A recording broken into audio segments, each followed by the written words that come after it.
But let's move now to the point of this morning, the invitation that we extended to Malala. Malala has been to the Southbank Centre on a number of occasions now, and it's been a great inspiration each time. And I'm going to say something about the order of the day. She's not going to take questions this morning because although she is a profoundly influential world leader, she's also doing her GCSEs. And, you know, that's a big thing.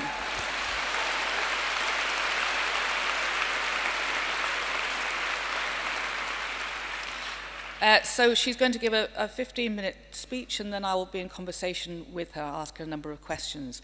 But just to take you back on her own journey, she began writing a diary for the BBC Urdu online at the age of 11, under the pen name Gul Makai, the name of a heroine from a Pashtun folk tale in which she described her daily struggle just going to school.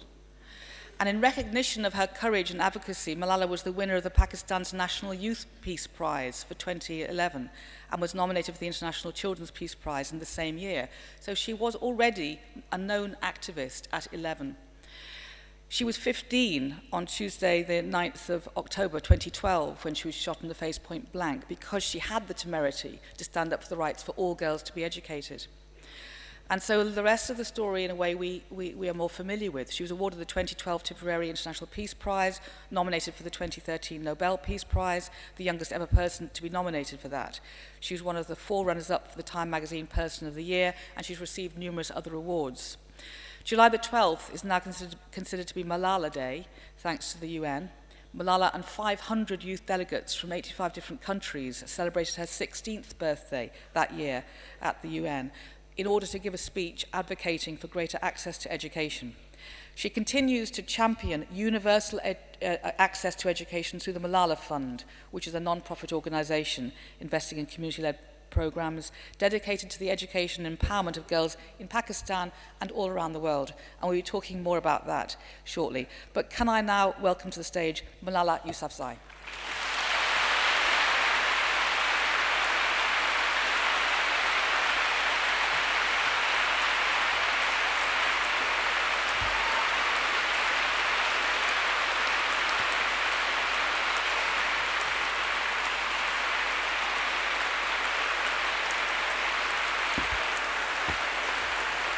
Thank you.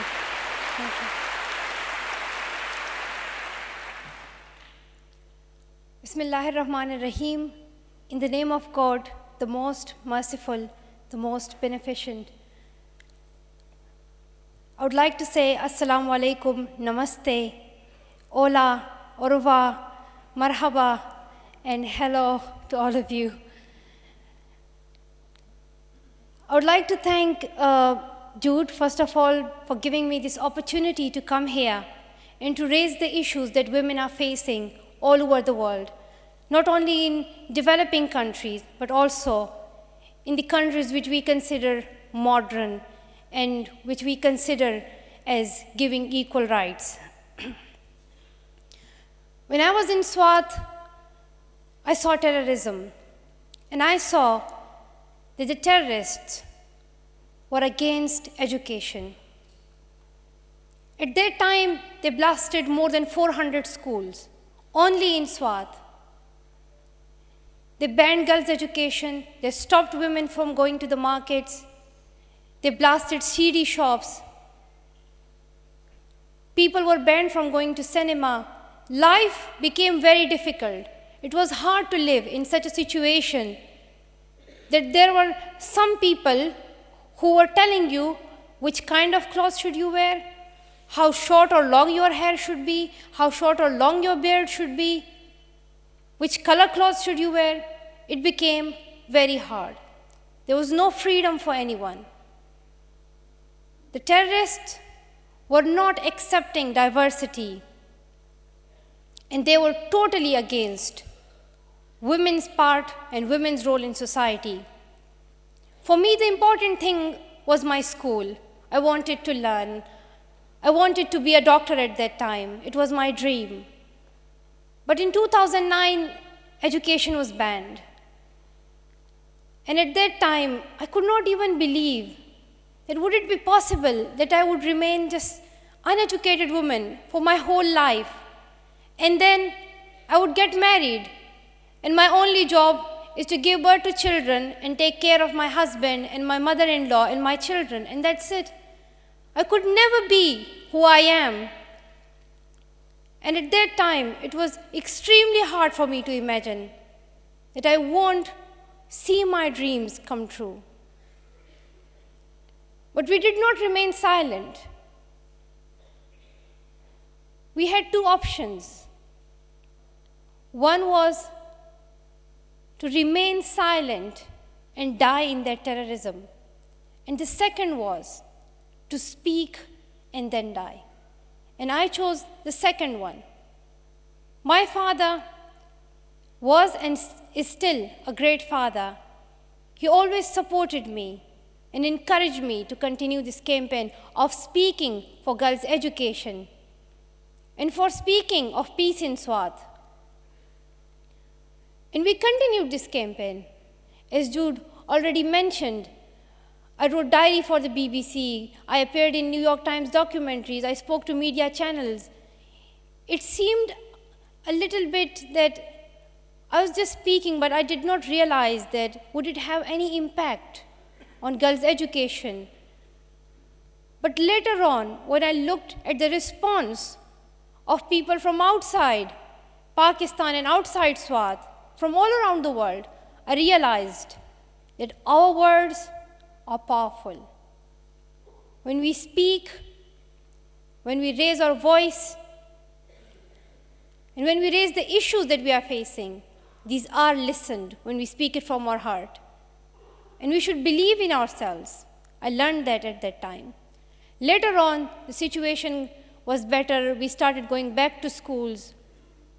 But I did not stop that campaign, because not getting education was not the only issue that women were facing at that time.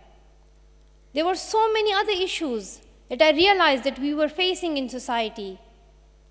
I saw little girls suffering from child labor, child trafficking, from sexual violence. I saw girls who had dreams, who wanted to do something. Some girls wanted to sing, they wanted to be musicians. Some girls wanted to be artists. Some wanted to become doctors or journalists. Some wanted to become politicians. But when they look at their future, it seems dark to them. And I realized at that time that, no, we must raise the voice of these girls. And I believed that if we don't speak, if we don't raise our voices, then we can't see a change. And when I got the National Youth Peace Prize in Pakistan, and I was going back to Swat, on my way, we saw a little girl. We wanted to buy some oranges, and I see this girl. She has a nail, a screw kind of nail, and then she has a paper, and on that paper there is an advertisement, but she's just using it as her notebook and as a pen, and she wants to write something. And at that time I realized that this little girl, she wants to go to school. And then I discovered that this girl was selling oranges. So this was child labor. Her dream was to learn. Her dream was not to sell oranges, but rather to know where these oranges come from, rather to know about biology, about physics, about chemistry. She wanted to learn, and I promised myself that I will speak for her, and I will speak for her education. And not only that little girl, but so many others, like even my own relatives, my own cousins, they could not get education. And we have so many examples. In India, women are suffering. They are suffering from sexual violence, from abuse. They are never given part in society to come forward. And I could not believe when I heard about FGM. I haven't heard about it when I was in Pakistan.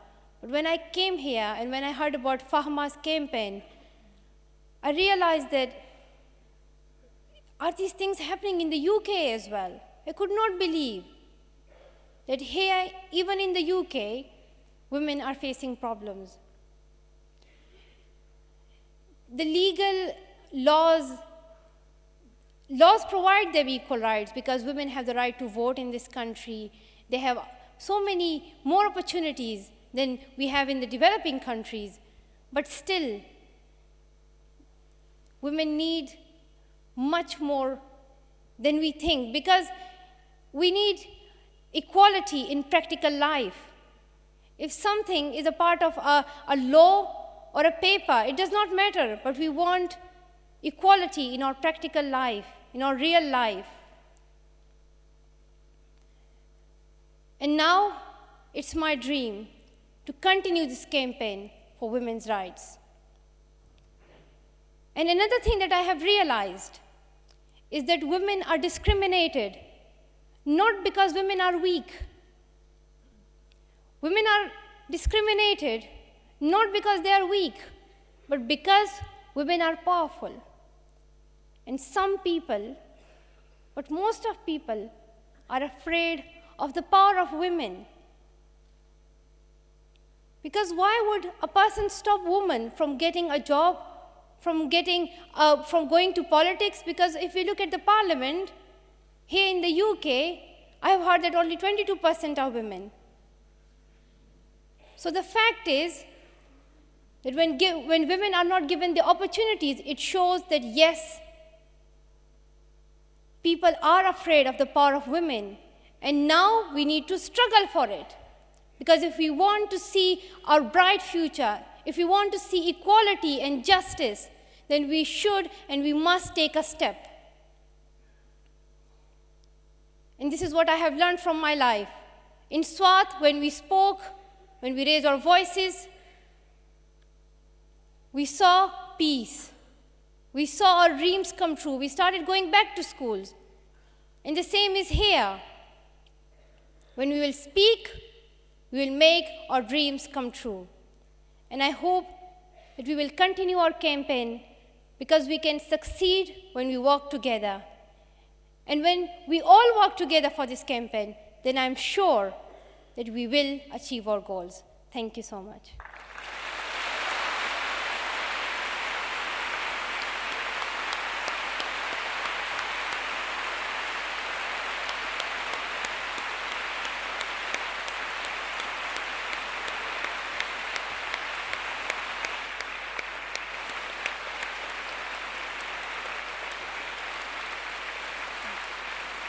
Thank you.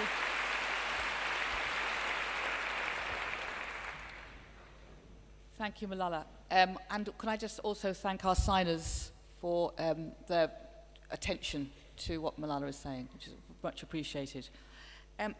Malala, let me take you back to the beginning of your speech, when you used the word modern, and almost in inverted commas, you said, you know, in this so-called modern world.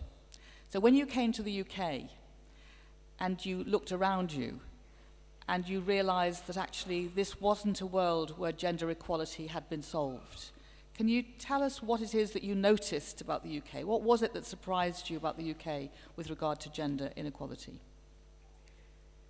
If I speak honestly, the fact is that I was quite surprised that here women are given rights.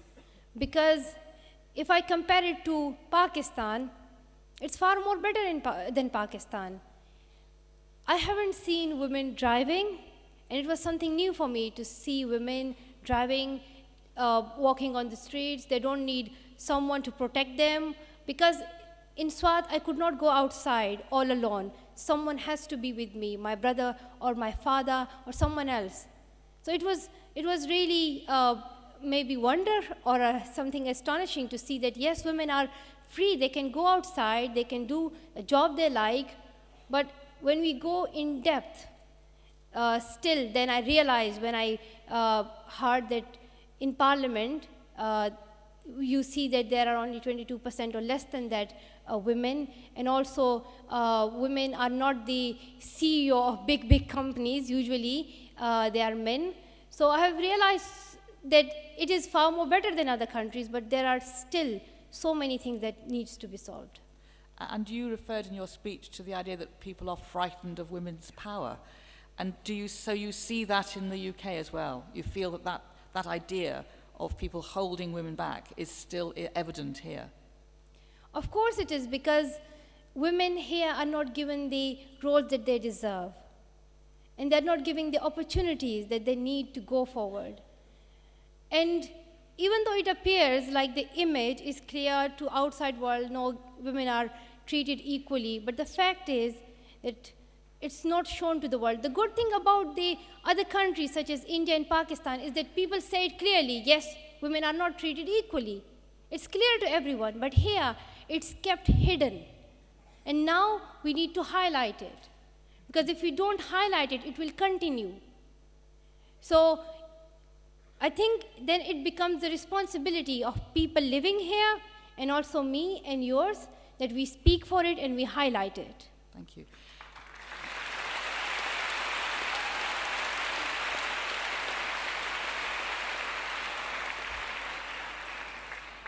In many of the conversations over the last few years, we've been talking together about how much of the attitudes to do with women begins at school, begins in the playground. Well, begins really from the very first moment that children are persuaded that pink toys, blue toys, I mean, all sorts of versions of difference being accentuated. You're at school in the UK, and the last 2 days we've been having gender equality workshops for teachers here to devise what that could look like in the curriculum. We're doing Feminists for Under 10s corner this morning. We've got primary schools coming in, boys and girls, to talk about gender equality. What ideas would you have, now that you're at school in the UK, what ideas would you have for making UK education aware of the issues around gender equality? How would you teach it? When I met, I could not meet Fahma. She is doing the campaign to work against the female genital mutilation. Could not meet her, but I met her friend, and it was really nice to meet her. And they have this campaign to highlight it to every person in the UK that yes, women are treated such with violence and with such cruelty, and this issue needs to be highlighted in front of people, because I didn't know that there would be so many girls who don't know this. So it needs to be highlighted, and it should be the part of education. And this is their campaign, and I truly support them, and I hope that you will also support this campaign. And other than that, I like my religious studies book, because in this school in the UK, I'm learning something new, I'm learning a lot. And the best thing I'm learning is that here we can share our opinions. This is the best thing. Because if I compare it with my own country, here you have just to memorize what's written in the book, and that's it. But the best thing I like here in the UK is that you have been given the opportunity to share your views. Even though these are not hard, but at least you are given.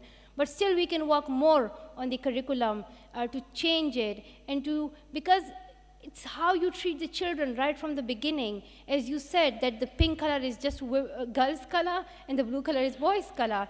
Girls are given the toys of Barbie and some other dolls, and boys always have like a Superman or a Spider-Man.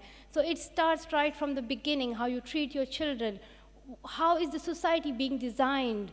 So school can also be included in that, and we should make it the part of our education, that we show equality, and we tell children that you are equal, because right from the beginning, a boy knows that he would be good in wrestling, he would be good in running, a girl would know she would be good in cooking, she would be good in embroidery. So this is the concept that we give children right from the beginning. So we need to change our school curriculum, and also we need to bring these changes in the society, so that children, when they look at their surrounding, they realize equality.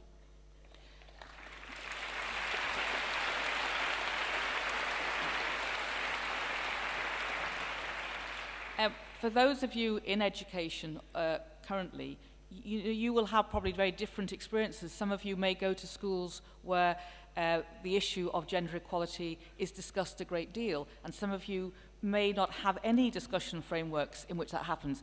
It isn't part of any curriculum, as far as we know, anywhere in the world, formally, there is no education system that actually addresses the issue of gender education.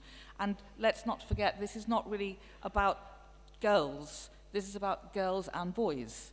So, you know, this is about the opportunity for boys to be educated in what roles they could play that would change their lives too. And I think this is an emphasis that is often assumed that one's trying to sort of tip the world until girls and women get what they need. But of course that would be a very changed world for boys and men too. Do you go to an all-girls school? Sorry? Is your school an all-girls school? Yes, my school is a girls' school. I told my father that my brother is going to a mixed school. Why am I going to a girls' school? But I did not, I forgave him because my school is really good. It's a good school, that's why I just said, okay, I'll forgive you this time. My school is really good, and the girls are working hard, and it's just a concept being developed in society that when you are in a girls' school, you work hard, but when you are in a mixed school, then you don't work hard. So I like the school because it's really good. I mean, again, people will know this, but your father, Zayuddin, is an extremely passionate and committed activist for education, an inspirational figure in his own right. And we had him recently for the Being a Man Festival talking about boys' education. I think it is, as a comment from us, I think it is interesting that we have turned to yourself and your father and all the efforts being made in Pakistan and other parts of the world to then reflect on our own society. And I wondered what you felt. You know, you gave us a graphic example of the fact that there were huge issues of rights in Pakistan. Nevertheless, what do you think that the UK could learn from the Pakistani culture? Are there things that we could learn? Our culture is good in many things, but people don't see it or people don't realize it because we have so many issues and only issues are highlighted. If we look at the Pashtun culture, it's famous for its hospitality, its love for each other, and also when we have guests, we never say no to them, we invite them, and then we never let them like go, we say no, you have to stay. And even if we don't want them, but we say it.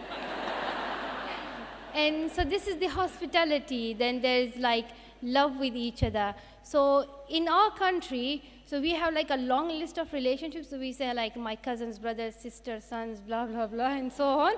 And so we have such a long relationships list, and we go to each other's houses, we interact with each other. And even if like someone is a relative of me, like far, far away, like cousins, sons, sisters, and so on, but we still consider them as a brother, as a sister, and as our relative. So this is the bond of relationship that we never break. And also our society is good in so many other things, but I think we need to highlight these things as well.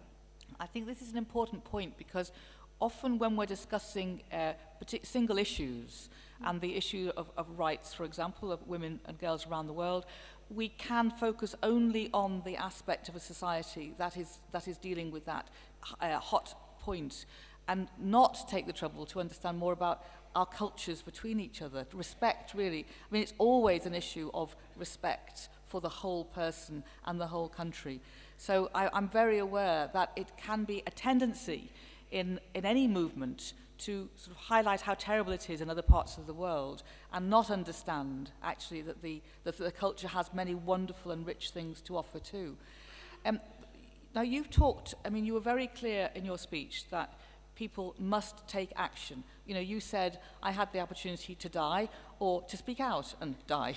And not everybody finds themselves literally in a situation of life and death, but your urgency for individual action is clearly there. How do you think that we, people, should take individual action? What can people do? What should they do? It's a very simple question. We can do through changing a concept. We can do it through contributing in the society, because if there is an organization that is helping in women's rights, that is helping women who are suffering from female genital mutilation, and if you help that organization through your donations, if you help a charity, if you help just only by speaking, just raising by a banner or just saying it in your mind to your heart, or just saying it to your children or your sister or your brother, it can bring a change. So your small steps are very important, are very, very important. Because if I go and if I tell my brothers, if I teach them about equality, about justice, then their families will learn it, because then they can transfer it to the next generation. So I think it's very important that we take this step. And also, if you are living in a street, and if there is a family, that family is educating their children, but the family who is living next to them, they are not educating their children. So the person who is educating their children, he should think about the other family as well.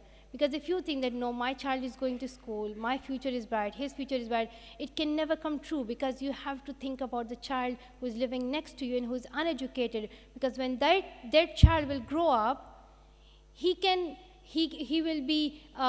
achieve his goals, he cannot make his dreams come true. Also, when someone suffers a lot of violence in his life, then he can choose a violent way for his rise, and also can become a terrorist. So you're really saying it's about not just changing your individual consciousness, but attending to the wider society. Yes. And having an obligation and a care of duty, or duty of care rather, to other people. Totally agree with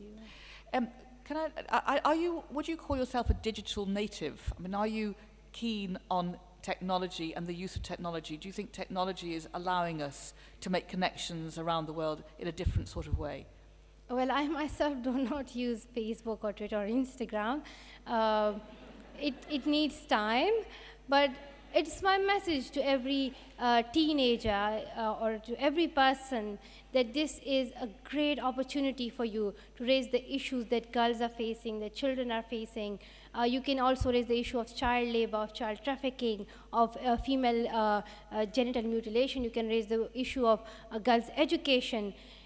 But use these resources in a good way, and use it as a source of highlighting the problems that women are facing. Don't use it just for like post a picture and then comment on it and then get likes or followers.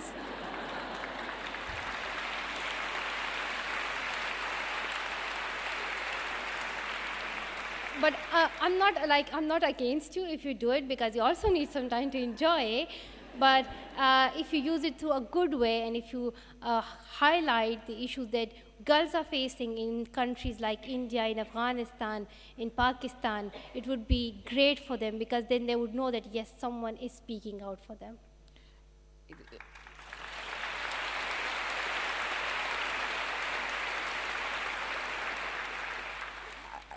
You've given us a hint that you have a life that's also got fun in it. I mean, I know from going to your house and talking to you and your family that you're a very witty and mischievous person. Who, me? But you're also called upon to do a huge number of public speaking roles and take responsibility in all sorts of ways. We'll come back to that in a minute. But do you have any hobbies? I mean, tell us about the things that you're enjoying doing when you're not on duty. I try to do my homework on time, because the hardest thing for me is to tell a teacher that, sorry sir, or sorry miss, I haven't done my homework. This is the difficult thing for me in my life. And other than that, I truly believe in democracy, in the freedom of speech, and I think that we should treat each other with equality. But when I enter my home, then I don't believe in this. Then I become a dictator who does not believe in freedom of speech, no freedom of choice, no freedom of expression, and then I'm the leader.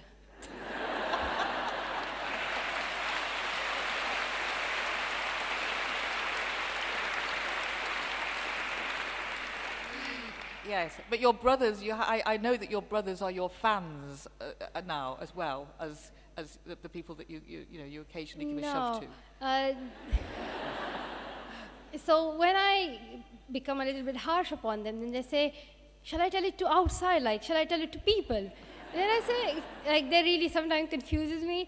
They are not nice at all.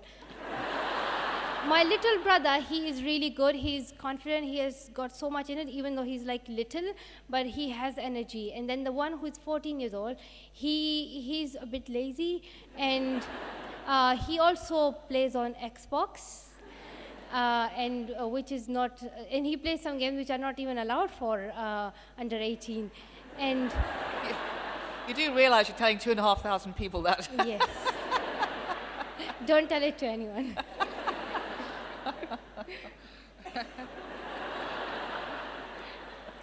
Because I want them to know what their responsibilities are, to know, I want them to think about their future as well, and I give them these lectures every day. But they don't realize it. My brothers, they think that life is so easy for them. Even if they sit and play on the Xbox for their whole life, don't concentrate on their education, their future is bright because they're boys.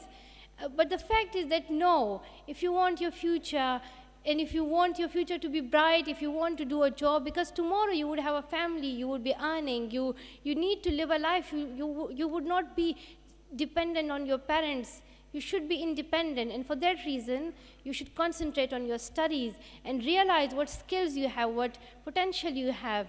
Because sometimes we don't even realize that we are good painters, we are good musicians, we can do a lot more, and that's what I want to teach them.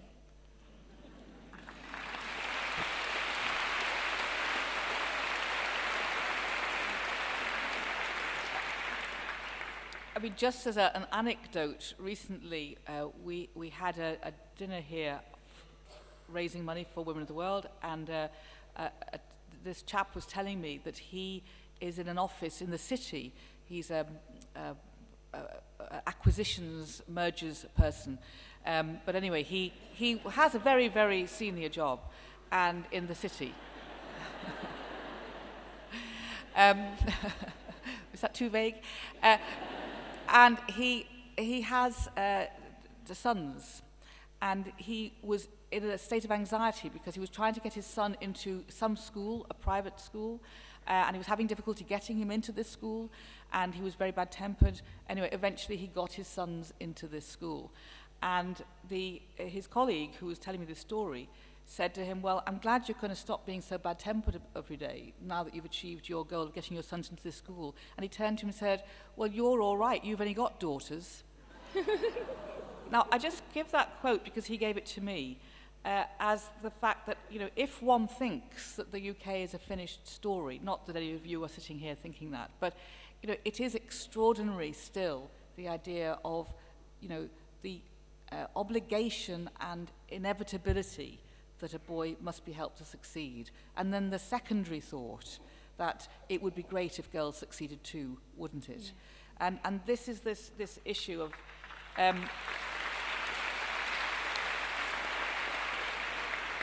relativity, something that is relative. And we were talking yesterday about this continuous phrase that comes up in journals and so on all the time, which is, you know, can women have it all? Should women have it all? Will women have it all, having it all be their downfall, etc., etc. And the inevitable result of that idea is that there is a place that women do inevitably, which is the domestic, and then the extra bit to add on is them potentially being greedy or unrealistic. And so again, you know, one keeps on reading that over and over again, and so we are unfinished business. And I wanted to ask you, since you've been in the UK, you've had an opportunity to meet many politicians. And you've probably met more politicians, actually, than most women politicians. But are you persuaded that the political forums that we have in this country, are you persuaded that those forums are listening to your message about equality? Well, I try my best when I meet someone, a politician or a leader. I try to highlight the issues that women are facing, and I speak for equality, but then it depends on that person, how he or she responds. But the fact is that I try my best to speak more about education, because I think this is where it begins. So if a woman is educated, if she gets a high quality education, then it helps her furthermore in her life to get more opportunities than she would get without getting education. So my basic aim is to raise the issues of women, so they're suffering, not even girls, but like boys as well, but I focus on girls. I focus on girls because girls are suffering the most, and when we look at the percentage, there's much more percentage of girls out of school. And I highlight the issues of child labor, child trafficking, and domestic violence, and also female genital mutilation, and also that women, girls cannot get education. So these are the basic themes that I raise and that I speak in front of people, so that people and responsible people can take an action on it. What I can do is that I raise the issues. Now it's the responsibility of politicians and all other responsible people to take an action for it. What I can do, I try my best. So for that reason, that I do my services as well to society, we have set up the Malala Fund. And through the Malala Fund, we want to work for the education of girls all over the world. We also focus on education of boys, but we do more for girls. And we started our first project in Swat. There were some girls, girls who were suffering from domestic child labor. And there was a woman who was coming to our house, working in our house, cleaning dishes. But she had a little daughter, and she was also doing same things, washing clothes, washing dishes.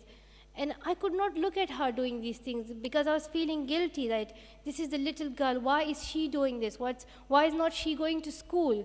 And then I told my father that this girl should go to school, and he admitted her in school, and now she is getting education, and she is studying in the project of school that we started. So we are educating 40 girls, and I feel really happy when I talk to her on Skype and talk to other girls on Skype, and they tell me that yes, they have learned Twinkle Twinkle Little Star poem, and they have learned like that the aeroplane and apple and mango, these words they have learned. So they're really happy. They have learned parts of body as well. And other than that, we started our next project in Jordan for the Syrian children refugees, because we thought that this is an emergency, and these children have already missed their school for 3 years, and that's a lot. And if we don't help them now, if we don't support them now, then we can lose a generation. So to protect this generation, then we should take a step. And we started this project in Jordan to help these children to get education. And when I went to the camp, I saw girls, they were going to school. In that camp, there are 100,000 people. 50,000 of them are children. There are only 3 schools.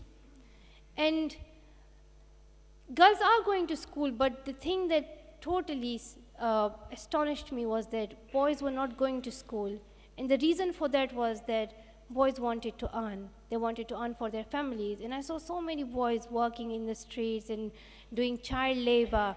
It's not what they wish to do, but they have to do it because they have to earn something for their families. They want food to eat. So this is then our responsibility, that we help their families and also these children to get education. And we also need to motivate them, to tell them how important it is.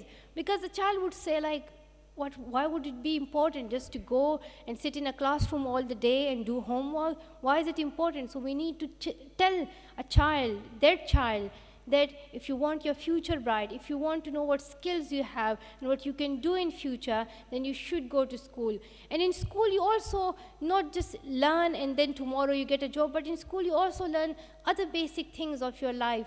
So when children are sitting on the same benches, it shows equality to them, that if you are poor or rich or black or white, what color you have, what gender you have, what religion you have, it does not matter. You all are equal. It shows them respect, it shows them friendship, it shows them love, it shows them equality and justice. So these are the basic things that a person needs in his life. And this is what we should teach these children, not only just learning about physics and biology and chemistry, but they also need to learn these basic things. Mm-hmm. Malala, some water.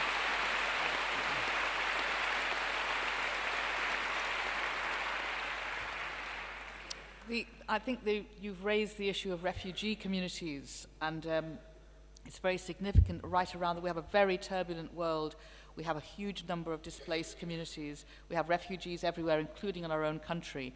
And I think it's a thoughtful topic. Tomorrow, on Sunday, we have Women for Women Refugees putting on a play reading about the situation in this country. Juliet Stevenson reading a very painful and difficult piece about how those women and their children survive here and how difficult that can be.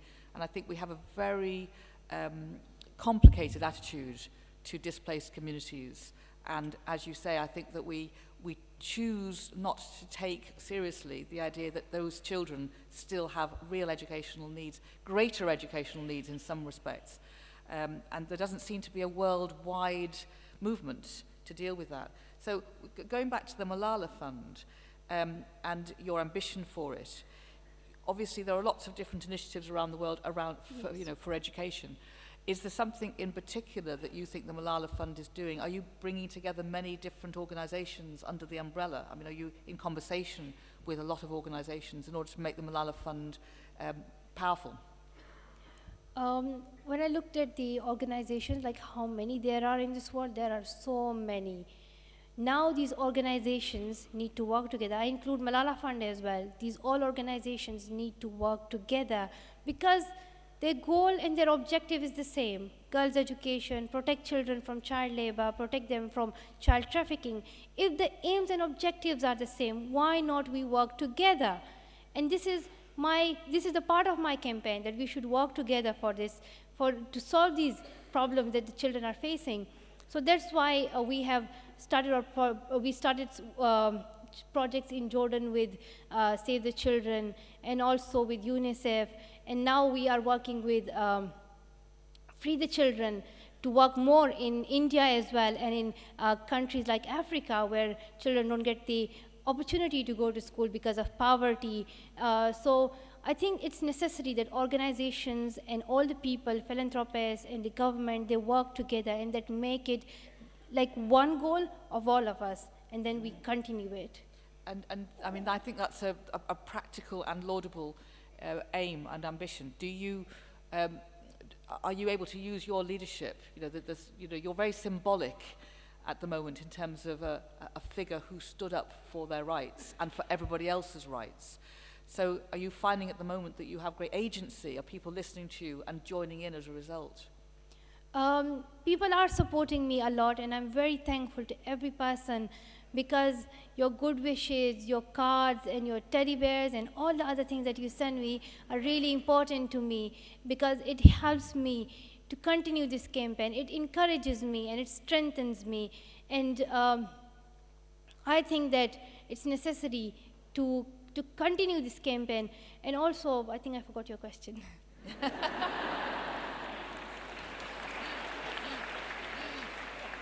Well, I was really saying, are you having a big influence on the different agencies and making them all join together? But I think the answer is clearly yes. So I'm trying my best.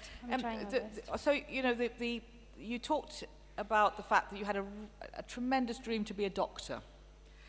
But since you've been working so much with politicians, you've been talking to politicians right around the globe, have you begun to feel that maybe politics is something that inevitably you'll be drawn to? Do you want to go into politics? I want to go to politics because by becoming a doctor, I can only help a community or a city or a village. But by becoming a politician, I can help the whole country. And politics is the best way to work for education and for all the other issues that people are facing. It's like a big platform. And usually when we speak about politics, it means like corruption or means like promises never fulfilled.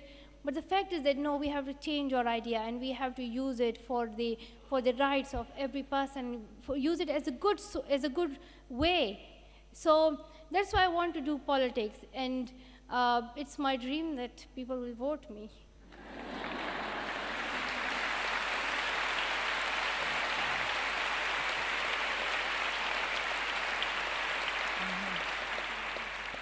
It's quite a chastening thought, how much in this country we take our politicians utterly for granted. as in, we assume democracy is here to stay. We're disappointed that they're not better. We're cross with them most of the time.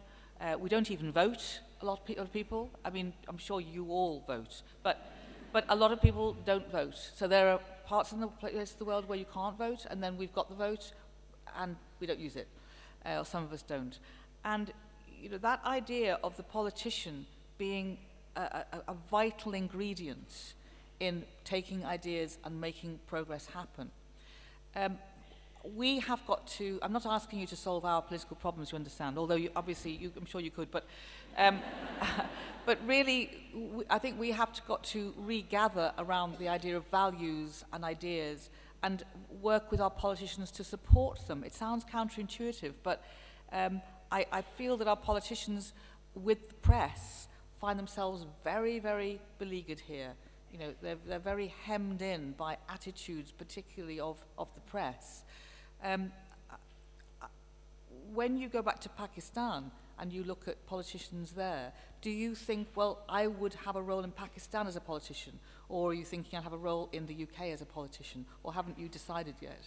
Well, I want to go back to Pakistan and I want to work for my country because my country has suffered a lot for like decades. We have seen terrorism, we are facing from many other issues, we have seen dictatorship like for more than half of our lives. And I think that Pakistan needs true and honest politicians. And that's what my aim is, that I want to go back to my country. I want to work for education. I want to work on good health and more facilities for people. The thing is that in our country, politicians are raising issues which are of no use to people. So the issue that people are facing is poverty. They need shelter. They need food to eat. They need their children to be educated. They are not interested in other things that they don't even understand what these words mean. So I think we need those politicians and those leaders who can highlight the issues of people on the ground. Because if I am a poor girl, I don't have food, my children can't go to school, then I don't have any interest in the international and the interior and the inferior relationships of other countries and so many other issues that we don't even understand. I want my children to go to school. I want shelter. I want food. If I'm paying tax, I need my country, my leaders, the politicians to help me in my living. So this is the basic thing that each person would need in a country, and that's what our politicians should work on. And that's what my dream is.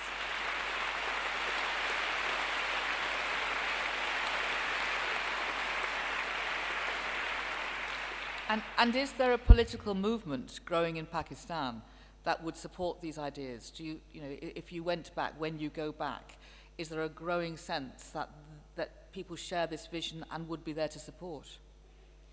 I think every family and every person would support this vision of education, of better life, of more facilities, because in our country, we don't get electricity for the 24 hours. We get it for 1 hour and then it goes, and then again, you wouldn't heard the word load shedding.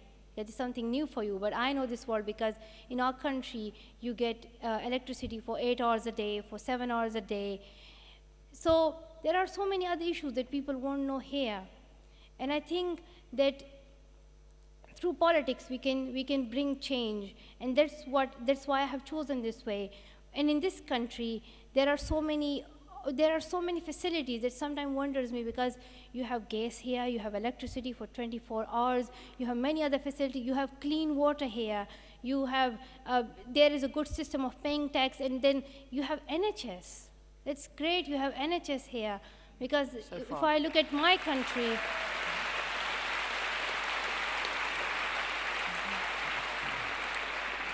yes. I mean, again, I think that you're highlighting the fact that when we reflect on the great things that we do have, our duty is to protect them, yes. To share them.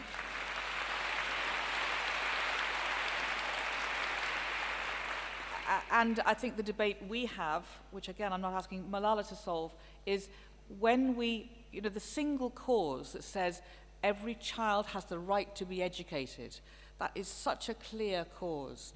When you come back to a country like ours, where theoretically every child is educated, but every child is educated to different levels of opportunity, we have great pressure in our education system and great inequality still.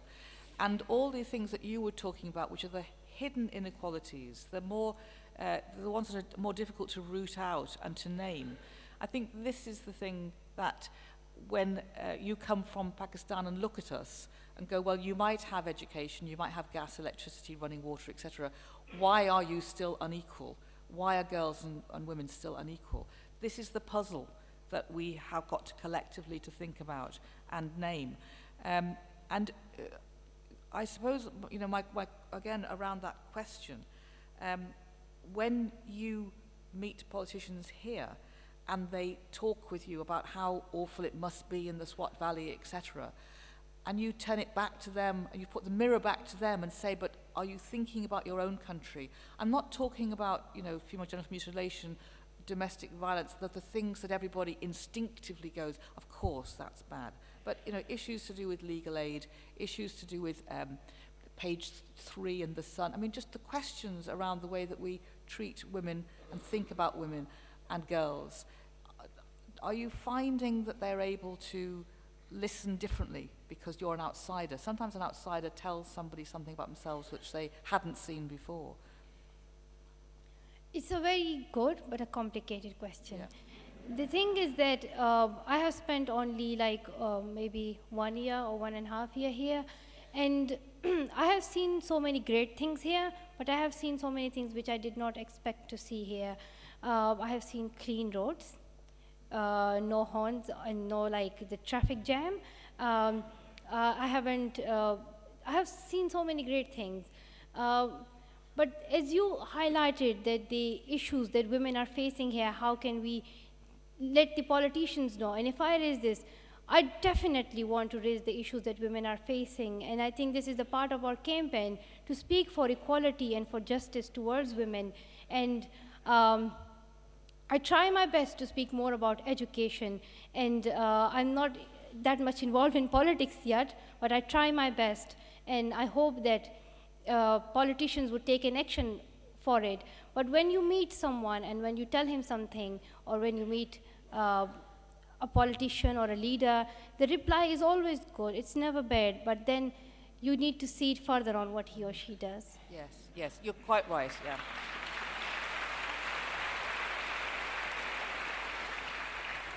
So do you think that gender equality can be achieved in this century? I mean, are you optimistic about how things are moving forward? In the Millennium Goals, at the moment, it's the area that has had the least traction.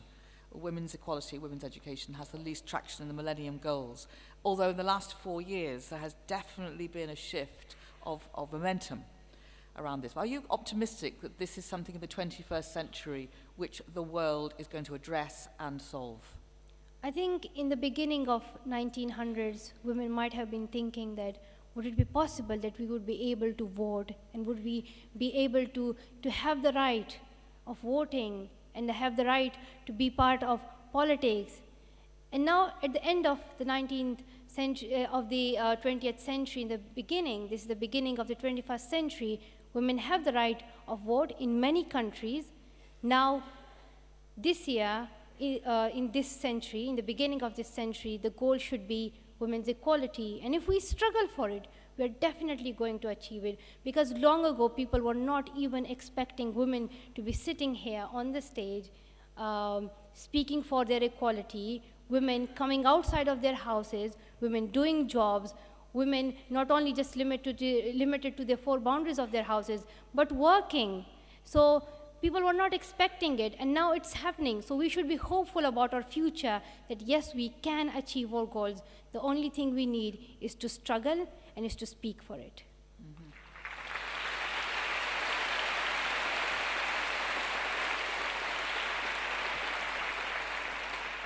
So I just wanted a quick hands up, really, which is hands up everybody here who's under 21. Okay, that's a sizable part of the audience, which I'm really, and I'm obviously really pleased. You can put your hands down again now. So here we have a generation of young people coming into a world where, through social media, through the idea of individual activism, through the notion that campaigning is something which can belong to all ages and all backgrounds. Is there something particular that you think that young people could do, should do, to move the world forward? I think the young generation is the future.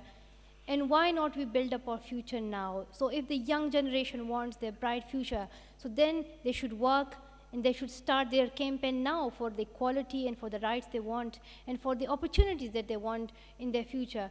Because if we remain silent and if we think that no, our future would be bright, it would be fine, because when you grow up, things get better. This is a common kind of concept. Things get better with the passage of time. Things get better with the passage of time when you struggle for it, when you work for it. And this should be our goal as well, that if we want a bright future for ourselves and for our next generations, then we should work for it. And sometimes we leave it to the elders, and we think it's their job.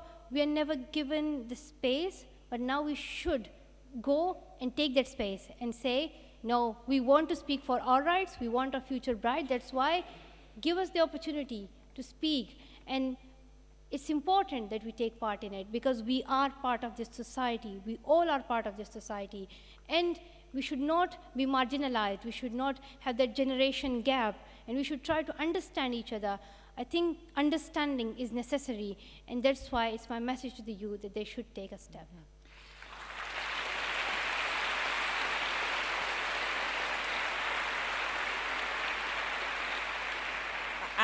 And just to reiterate that, I mean, if you're old enough for a campaign to sell you Tizer or, a particular kind of toy, if you're old enough to notice, as a result of that being communicated to you, that you would like that toy or that drink or that jumper, then you're old enough also to think about a campaign to make life different, to solve something else you've noticed.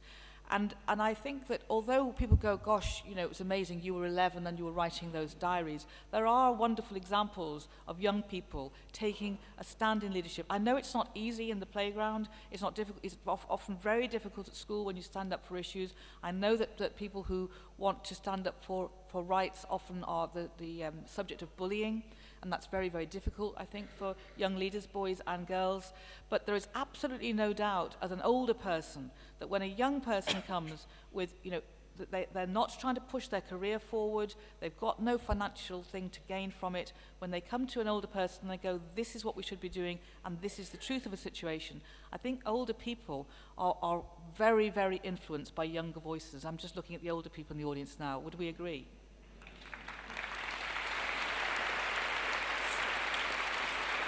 So please take Malala's advice and don't wait for older people to get it right for you.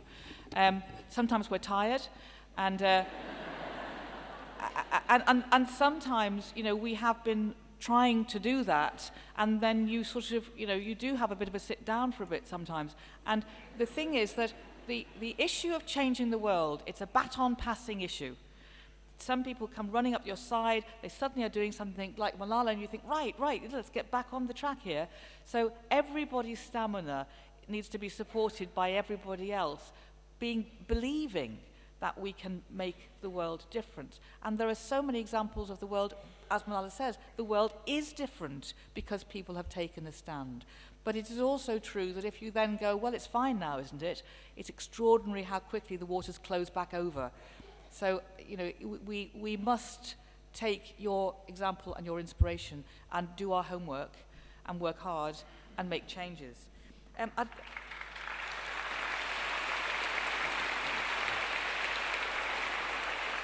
So, finally, Malala, one last question, and it's really the same in a way that you mentioned to us when you were talking at the podium.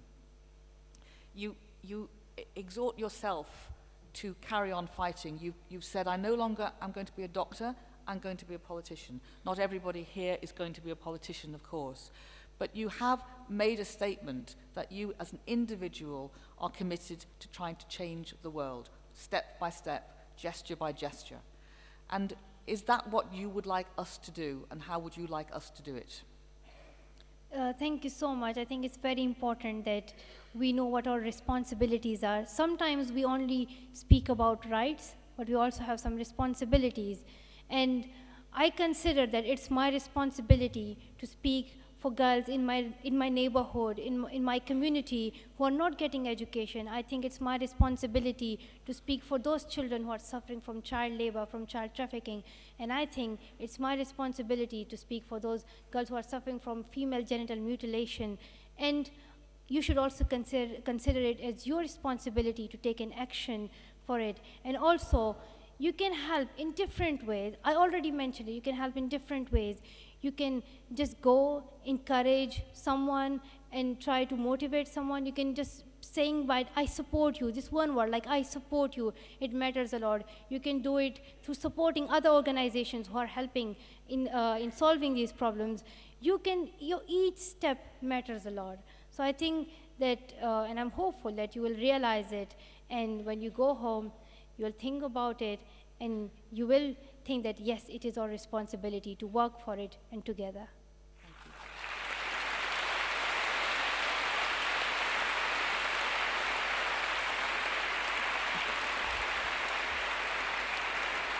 So Malala is now leaving, and she's going back to Birmingham. She's going to carry on with the GCSEs. And can I thank her enormously for doing this session with us this morning. Thank you. Thank you.